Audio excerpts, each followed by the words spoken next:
Praise the lord.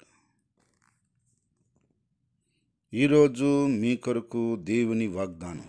మీ అందరికీ ప్రభు నామములో వందనాలు తెలియజేస్తున్నాను. మీరు తెలియజేస్తున్న మీ సమస్యలన్నిటి కొరకు నేను ప్రార్థన చేస్తున్నాను.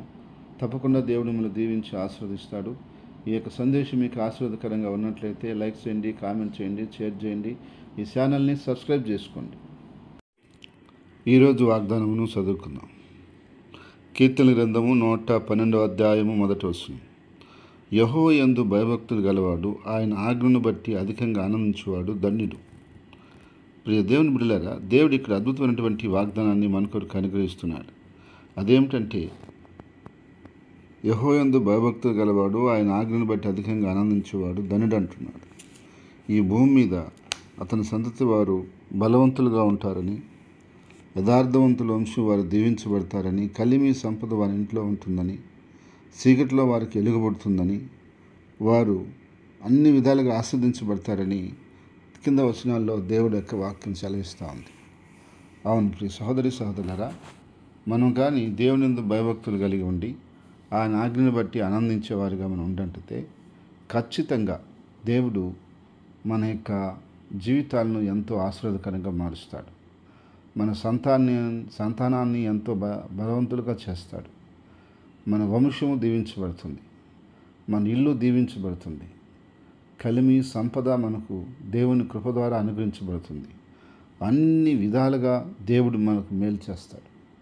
కాబట్టి నా ప్రియ సహోదరి సహోదరుడా, నీవు దేవునందు భయభక్తులు గలవాడిగా ఉంటే చాలు. ఆయన ఆజ్ఞను బట్టి ఆనందిస్తున్నట్లయితే చాలు. దేవుడి ఆశీర్వాదాలన్నీ కూడా నీకు ఇవ్వబోతా ఉన్నాడు. ఈరోజు అనేక మంది ఆస్వాదించబడుతున్నారు అంటే వారు దేవుని యందు భయభక్తులు గలవారుగా ఉన్నారు కాబట్టి, ఆయన ఆజ్ఞ అంటే అంత అధికంగా వాళ్ళు ఆనందిస్తున్నారు కాబట్టి దేవుడు వారిని అంతగా హెచ్చించి దీవించి వర్ధలు చేస్తున్నాడు. నీవు కూడా అలా ఉన్నట్లయితే తప్పకుండా దేవుడు నిన్ను అదే విధంగా అత్యధికంగా నిన్ను, నీ కుటుంబాన్ని, బిడ్డల్ని వర్ధలు చేయబోతున్నాడు. నేను అలాగే ఉన్నాను అని నువ్వు ప్రభు నామములో నువ్వు ఏకీవిస్తున్నట్లయితే నిశ్చయంగా దేవుడు ఈ యొక్క మాటను బట్టి నీ జీవితంలో, నీ కుటుంబంలో, నీ వంశంలో దేవుడు అన్ని విధాలుగా నిండైన ఆశీర్వాదాలతో నింపబోతున్నాడు. నిన్ను, నీ కుటుంబాన్ని సమృద్ధితో నింపబోతున్నాడు. ఆత్మీయ జీవితంలో నువ్వు ఇంకా వర్ధలబోతున్నావు. నీ కుటుంబం, నీ సంతతి అన్ని విధాలుగా దీవించబడి, విస్తరించబడి వర్ధలబోతూ ఉంది. దేవుని మహాకృపను బట్టి, దేవుని సహాయాన్ని బట్టి, దేవుని బలమైన కార్యాలు నీ జీవితంలో, నీ కుటుంబంలో నువ్వు చూడబోతున్నావు. అలాంటి కార్యాలని, అలాంటి మేలుని దేవుడు నీకు అనుగ్రహించునుగాక. అన్ని విధాలుగా, అన్ని విషయాల్లో నీవు ఆయన కృపకి, ఆయన సహాయానికి పాత్రుడు అవుదుగాక.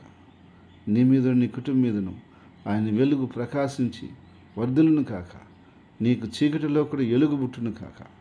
దేవుని వాక్యమును బట్టి అన్ని విషయాల్లో దేవుని యొక్క కార్యాలు, దేవుని మేళ్ళు, దేవుని సంతోషం నీ మీద ఉండునుగాక. నీ ప్రయత్నములన్నింటిలో ప్రభువు నిన్ను ఆశీర్వదించి వర్ధలు చేసి అన్ని విధాలుగా క్షేమాన్ని కలగజేసి నిన్ను, నీ కుటుంబాన్ని ఆయన కొరకు సాక్షిగా నిలబెట్టబోతున్నాడు. ప్రార్థన. ప్రేమగల తండ్రి, పరిశుద్ధమైన దేవానికి స్తోత్రాలు చెల్లిస్తున్నాను. ఇక్కడ వచ్చిన బిడ్డలందరినీ కూడా పేరు పేరు మీరు దీవించి ఆశీర్వదించి వర్ధలు చేయండి. ప్రతి బిడ్డని, ప్రతి కుటుంబాన్ని నీ కృపాస్తాలతో నింపండి. నీ కార్యాలు, నీ దీవెనలు, నీ మేళ్ళు బిడ్డలందరికీ దయచేయండి. నీ వాక్యాన్ని బట్టి ఆనందిస్తున్న నీ బిడ్డల్ని, అయ్యా నీ యందు భయభక్తులు నీ బిడ్డల్ని, అయ్యా వారి సంతాన్ని బలవంతులుగా చేసి, వారి కుటుంబాన్ని ఆశీర్వదకరంగా మార్చి, వారి వంశాన్ని దీవించి, నాయన అన్ని విధాలుగా కలిమి సంపదలు వాళ్ళకి ఇచ్చి వర్ధలు చేస్తారన్న మాటను బట్టి నా రీతిగా నెరవేర్చి, ఆశీర్వదించి, కాపాడి దీవించమని, నీకే మహిమ, ఘనత, ప్రభావాలు తెచ్చుకోమని, అన్ని విషయాల్లో, అన్ని విధాలుగా నీ మేళ్ళు, నీ దీవెనలు ఎల్లప్పుడూ నీ ప్రజలకు అందించి, కాసి కాపాడి భద్రపరిచి నడిపించి మహిమ పొందమని, ప్రత్యేకంగా నీ కృపా సహాయాలు దయచేయమని వీళ్ళందరినీ అప్పగిస్తూ ఈరోజు పుట్టినరోజు వివాదం జరుపుకునే వ్యక్తులను వీళ్ళని ఆశీర్వదించమని యేసుక్రీస్తునామమున ప్రార్థిస్తున్నాను తండ్రి. ఆమేన్.